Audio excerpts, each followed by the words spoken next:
జై శ్రీరామ్ అండి. ఎలా ఉన్నారు అందరూ? ఏం చేస్తున్నారు? చదువుతున్నారా?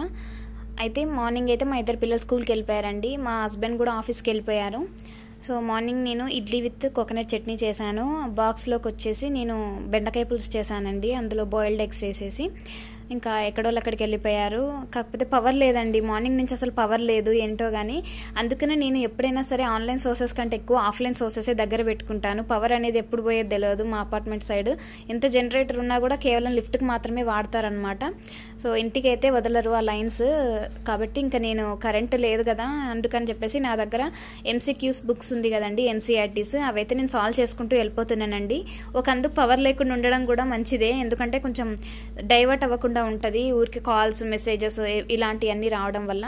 అండ్ ఫస్ట్ ఆఫ్ ఆల్ మీ అందరికీ నేను ఒక విషయం చెప్పాలండి. ఈరోజు నా ఓన్ సిస్టర్ అనమాట, నా చెల్లి దీపిక తన పేరు, తన పుట్టినరోజు అనమాట ఈరోజు. మీ అందరి విషెస్ తనకు కావాలండి. నిన్న వీడియోస్లో చూపిస్తూ ఉంటాను కదండి మా సిస్టర్స్ని, మా బ్రదర్ని. నాకు ఒక అక్క, ఒక చెల్లి, ఒక తమ్ముడు ఉన్నారు. ప్రతిసారి మా ఇంటికి వెళ్ళినప్పుడు నేను చూపిస్తూ ఉంటాను మా ఫ్యామిలీ మెంబర్స్ అందరినీ. నా చెల్లి పుట్టినరోజు అనమాట ఈరోజు. మీ అందరు తనకు విష్ చేయండి. తన పేరు దీపిక అయినప్పటికీ మేము ఇంట్లో ముద్దుగా లల్లమ్మ తల్లి అని పిలుచుకుంటాం అనమాట. మా అమ్మలానే చూసుకుంటుంది. నేను తనకంటే పెద్ద అయినప్పటికీ నాకంటే తను చాలా చిన్న, 6 years ఏమో చిన్న. కానీ అయినా కూడా నన్ను నిజంగా మా అమ్మలాగే చూసుకుంటుంది ఎప్పుడు వెళ్ళినా కూడా.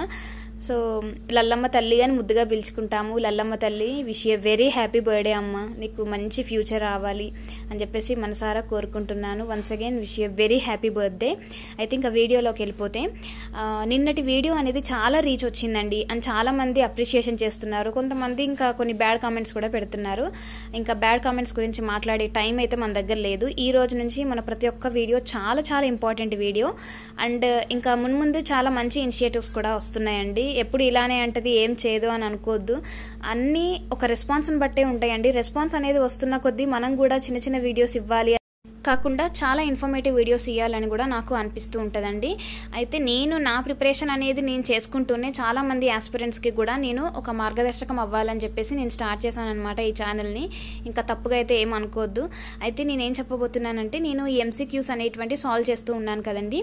అయితే నేను నిన్న ఎప్పుడైతే పాలిటీ ఇది స్టార్ట్ చేస్తున్నానని చెప్పిన తర్వాత చాలామంది చెప్పాను కదండి, ఇప్పుడు ఎగ్జామ్ అనేది ఇంత పెద్ద ఎగ్జామ్కి మనం ప్రిపేర్ అవుతుంటాము. ఫర్ ఎగ్జాంపుల్ ఇప్పుడు మనం హిస్టరీ తీసుకున్నాం అనుకోండి, సబ్జెక్ట్ హిస్టరీ అనే సబ్జెక్ట్ మనము హిస్టరీ సబ్జెక్ట్ ఒకటైనప్పటికీ కూడా మనము ప్రిలిమ్స్ ప్రిపరేషన్లో ఎన్ని బుక్స్ వాడతాము? ఎన్సీఆర్టీస్ ఖచ్చితంగా చదువుతాము. And at the same time ancient India చదువుతాము, మెడివల్ ఇండియా చదువుతాము, ప్లస్ మనకు మోడర్న్ ఇండియా కూడా ఉంటుంది. సో హిస్టరీని 3 partsగా డివైడ్ చేసి యాన్షియంట్, మెడివల్, మోడర్న్ అని చెప్పేసి ఒక్కొక్క దానికి ఒక్కొక్క బుక్ చదువుతున్నాం. And at the same time art and culture కూడా చదువుతాము. ఆర్ట్ అండ్ కల్చర్ వచ్చేసి మనము ఇటు introduction to fine arts NCERT చదువుతూనే చాలా మంది నితిన్ సింఘానియా కూడా ఆర్ట్ అండ్ కల్చర్ బుక్ అయితే చదువుతారు. అది చాలా పెద్దగా ఉంటుంది బుక్, చాలా భయపడిపోతారు అందరూ. కానీ చూడండి, ప్రతిసారి ఎగ్జామ్ అనేది జరిగిన తర్వాత, ప్రిలిమ్స్ ఎగ్జామ్ అనేది జరిగిన తర్వాత అనాలిసిస్ చేస్తారు ఈచ్ సబ్జెక్ట్ నుంచి ఎన్ని క్వశ్చన్స్ వచ్చాయి అని చెప్పేసి. సో అలా చేసినప్పుడు హిస్టరీకి ఎంత వెయిటేజ్ ఉంటుంది? సపోజ్ 6 వెయిటేజ్ ఉందనుకోండి, 6 మార్క్స్ అనేది వెయిటేజ్ ఉందనుకోండి. సో 6 2 12. సో చాలా మంది ఏమనుకుంటారంటే, ఈ చదివిన క్వశ్చన్స్ ఖచ్చితంగా వస్తాయా అంటే, మనం చదివిన బుక్స్ నుంచి, మనం సాల్వ్ చేసిన క్వశ్చన్స్ నుంచి వస్తాయా, అసలు యూపీఎస్సీ ఎక్కడి నుంచి తీసుకొస్తుంది క్వశ్చన్స్ అని చాలా మందికి ఉంటుంది. అండ్ కేవలం మనం బుక్స్ చదివి వెళ్తేనే మనం ఎగ్జామ్స్ క్లియర్ చేస్తామా చెయ్యమా అని చెప్పేసి చాలా మందికి డౌట్స్ ఉంటాయండి. అలాంటి డౌట్స్ అన్ని నేను మీకు చాలా క్రిస్ప్ అండ్ క్లియర్గా నేనైతే చెప్పబోతున్నాను మన వీడియోస్లో. అండ్ ఈ వీడియోని మాత్రం చివరి వరకు స్కిప్ చేయకుండా, ఫార్వర్డ్ చేయకుండా చూడండి. అయితే నేనేంటిదంటే, నా అటెంప్ట్స్లో నేను చాలా నేర్చుకున్నాను. లాస్ట్ 2 అటెంప్ట్స్లో నన్ను నేను చాలా మౌల్డ్ చేసుకున్నాను, చాలా చేంజ్ కూడా చేసుకున్నాను. యూపీఎస్సీ మనం ఎట్లా పడితే అట్లా చదివితే యూపీఎస్సీ అనేది క్లియర్ చేయలేమండి. యూపీఎస్సీ మన నుండి ఏం ఆశిస్తుంది అది కానీ మనకు ఎప్పుడైతే తెలుస్తుందో అప్పుడు మనం ఈజీగా క్లియర్ చేయొచ్చు. మన నుండి ఏం ఎక్స్పెక్ట్ చేస్తుంది అనేది మనకు ఎట్లా తెలుస్తుంది అని అంటే, మీరు ఫస్ట్ థింగ్ యూపీఎస్సీ క్లియర్ చేసిన వాళ్ళు ప్రతిసారి ర్యాంకర్స్ బయటకు వచ్చిన తర్వాత చాలా మంది ఇంటర్వ్యూస్ ఇస్తూ ఉంటారు. వాళ్ళ ఇంటర్వ్యూస్ని చాలా అంటే మనసు ఒక దగ్గర పెట్టేసి కాన్సన్ట్రేషన్తో వినండి. వాళ్ళు చెప్పిన ప్రతిసారి ఏమంటారంటే పీవైక్యూస్ ఇదే అంటూ ఉంటారు. అసలు ఈ పీవైక్యూస్లో ఏముంది అని చెప్పేసి ఒకసారి కనుక మనం ఆలోచిస్తే, యూపీఎస్సీ ఏంటిదంటే చాలా వరకు ఎలిమినేషన్ టెక్నిక్స్ అనేది యూస్ చేయాలి వీళ్ళు.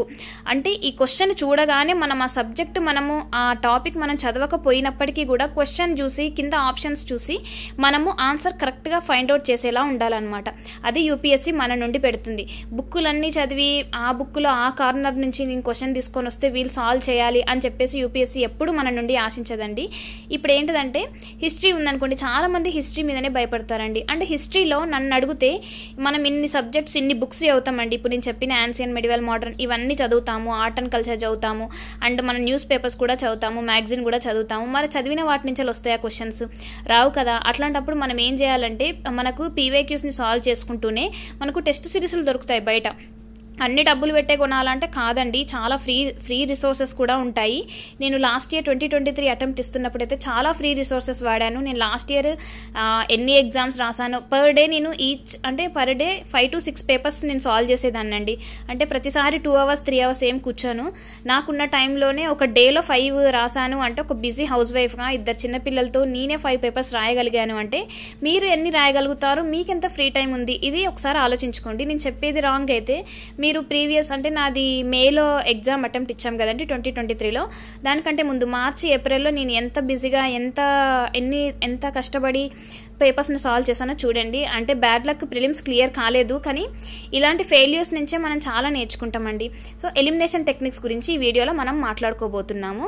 చాలా మటుకు ఏంటిదంటే లాస్ట్ ఇయర్ వరకు కూడా కొన్ని ఎలిమినేషన్ టెక్నిక్స్ వర్కౌట్ అయ్యాయి, కానీ చాలా మంది బయటకు వచ్చిన తర్వాత ఏమన్నారంటే అరే ఒక్కటి కూడా కీవర్డ్ దొరకలేదు అని చెప్పేసి అన్నారు. అంటే ఇక్కడ వర్డ్ ఏంటిది, మనం ఆలోచించాల్సింది కీవర్డ్.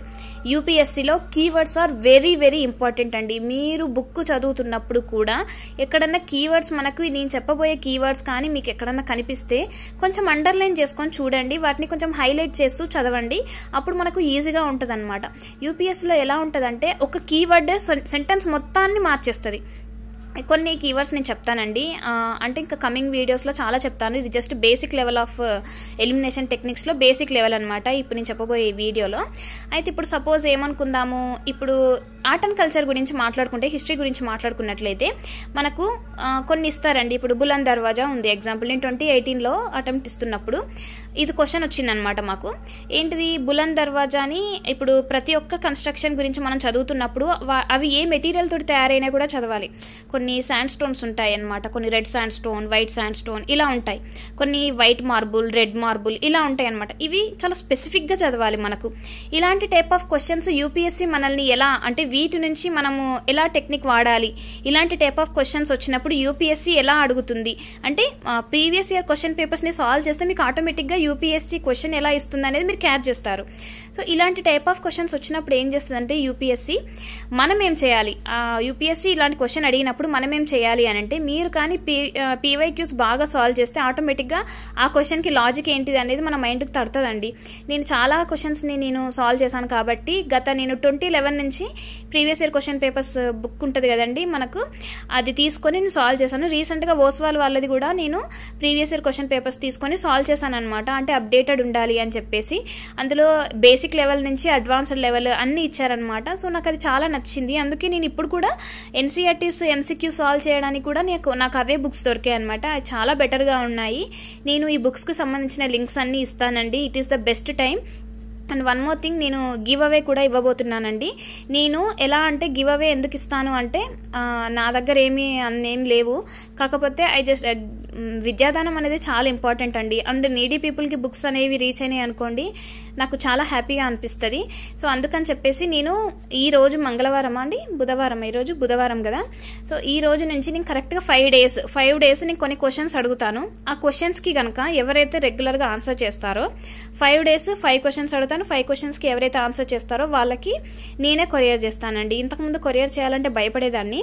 సో ఎవరా లక్కీ పర్సన్ అనేది మీరే డిసైడ్ కండి. ఈ వీడియో ఎండింగ్లో నేను ఒక క్వశ్చన్ అయితే అడుగుతాను. ఆ క్వశ్చన్కి ఆన్సర్ ఎవరైతే చేస్తారో వాళ్ళకి మాత్రం నేను ఖచ్చితంగా వాళ్ళు నాకు కమెంట్ చేస్తూ ఉంటారు కదా ఆన్సర్స్, సో వాళ్ళని నేను ఖచ్చితంగా కాంటాక్ట్ అవుతాను. మీరు ఇన్స్టాగ్రామ్లో కూడా నాకు రిక్వెస్ట్ పంపండి, మీ అడ్రస్ నేను తెలుసుకుంటాను. మీకు కొరియర్ చేయడానికి 100% నా సైడ్ నుంచి నేను ట్రై చేస్తానండి. సో ఇప్పటి నుంచి మన వీడియోస్ ఎవరు స్కిప్ చేయొద్దు అని నేను అడిగే క్వశ్చన్ మాత్రం ఆన్సర్ చేయండి. ఎందుకంటే ఈ బుక్ మొత్తం బంచ్ వచ్చేసి 5 books ఉన్నాయని చెప్పాను కదండి. 5 books ఎన్సీఆర్టీ ఎంసీక్యూస్ అనేది చాలా చాలా ఇంపార్టెంట్. అట్లాంటిది మనకు దొరుకుతున్నాయి అని అంటే ఎవరైనా ఉత్తగైతే కోల్పోరు కదండి. సో మీకైతే అదొక మంచి అవకాశం అయితే ఇస్తున్నాను.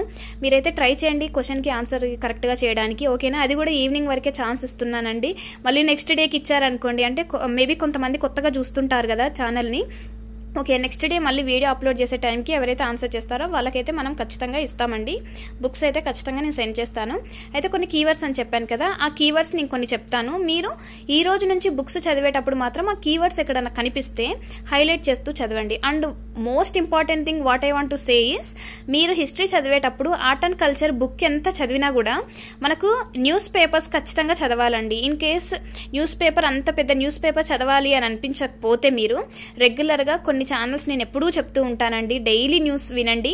అందులో వాళ్ళు ఏంటంటే అన్ని ఇంపార్టెంట్గా వాళ్ళు మనకు అనలైజ్ చేసి చెప్తారు కాబట్టి మనకు చాలా వరకు బర్డెన్ తగ్గిపోతుంది. డైలీ ఒక 30 minutes న్యూస్ పేపర్ రీడింగ్కి అంటే ఒక ఛానల్ అనేది పెట్టుకొని అదే రెగ్యులర్గా వాడడం వల్ల మనకు హిస్టరీకి సంబంధించిన సపరేట్గా మనకు తెలిసిపోతుంది. పలానా అది బయట దొరికింది, ఆ సిటీలో ఇవి దొరికినాయి అవి దొరికినాయి అనుకోండి, అలాంటి యూపీఎస్సీ మనల్ని అడుగుతుంది అనమాట. అది ఆ సబ్జెక్ట్కి లింక్ చేసి మనల్ని అడుగుతుంది. సో ఆర్ట్ అండ్ కల్చర్ ఇప్పుడు నేను చెప్పిన కదండి, బులంద్ దర్వాజా అనేది ఏ మెటీరియల్ తోటి చేశారు, ఇలాంటి క్వశ్చన్ అడుగుతారు. అండ్ సేమ్ ఇంకొకటి కూడా ఇంకేమైనా ఫతేపూర్ సిక్రీ ఉందనుకోండి, ఇవి రెండు 1 statement 1 statement 2 ఇలా క్వశ్చన్స్ అడిగేసి అది వేరే మార్బుల్ ఇది వేరే మార్బుల్ ఇట్లాంటి అడిగి 1 కరెక్టా 2 కరెక్టా 3 1 కరెక్టా 2 కరెక్టా బోత్ కరెక్టా లేకపోతే అసలు ఏది కరెక్ట్ కాదా, ఇలాంటి క్వశ్చన్స్లో మ్యాక్సిమం ఏంటిదంటే 2 రాంగ్ అయ్యే ఛాన్స్ ఉందన్నమాట. దానికి సంబంధించిన ప్రూఫ్స్ అన్ని నేను నెక్స్ట్ వీడియోలో చెప్తానండి. కొన్ని కీవర్డ్స్ చెప్తానన్న కదా, ఓన్లీ, ఈదర్ ఆర్, రాదర్లీ ఇంక్రీజింగ్, రాదర్లీ డిక్రీజింగ్, ఇలాంటి కొన్ని క్వశ్చన్స్ వస్తాయండి. అండ్ నాట్ ఓన్లీ ఇలాంటి క్వశ్చన్స్ ఇలాంటి వర్డ్స్ అనేటువంటి తగిలినప్పుడు అండర్లైన్ చేసుకుంటూ చదవండి. వీటికి సంబంధించిన full analysis. And at the same time మళ్ళీ నేను ఇంకోటి చెప్తున్నానండి, క్వశ్చన్ అడుగుతా అన్నాను కదా, ఇందాక నేను ఒకటి అడిగాను కదా బులంద్ దర్వాజా గురించి. సో అది క్వశ్చన్కి అయితే మీరు నాకు ఆన్సర్ చేయాలి. ఈ వీడియో కింద కమెంట్ సెక్షన్లో మీరు కమెంట్ చేయండి. అండ్ నేను 2023 పేపర్ కూడా నేను అనాలిసిస్ చేశానండి. అంటే సగం అనాలిసిస్ అయిపోయింది, ఇంకో సగం కూడా అనాలిసిస్ చేస్తాను. సో క్వశ్చన్స్ ఎక్కడి నుంచి ఏ సోర్స్ నుంచి తీసుకున్నారు అని చెప్పేసి నేను కమింగ్ వీడియోస్లో పెడతానండి. ఈ వీడియోకి వచ్చే రీచ్ని బట్టి నెక్స్ట్ వీడియోలో చెప్తానన్నమాట. అంతేనండి. జై శ్రీరామ్. ఉంటానండి.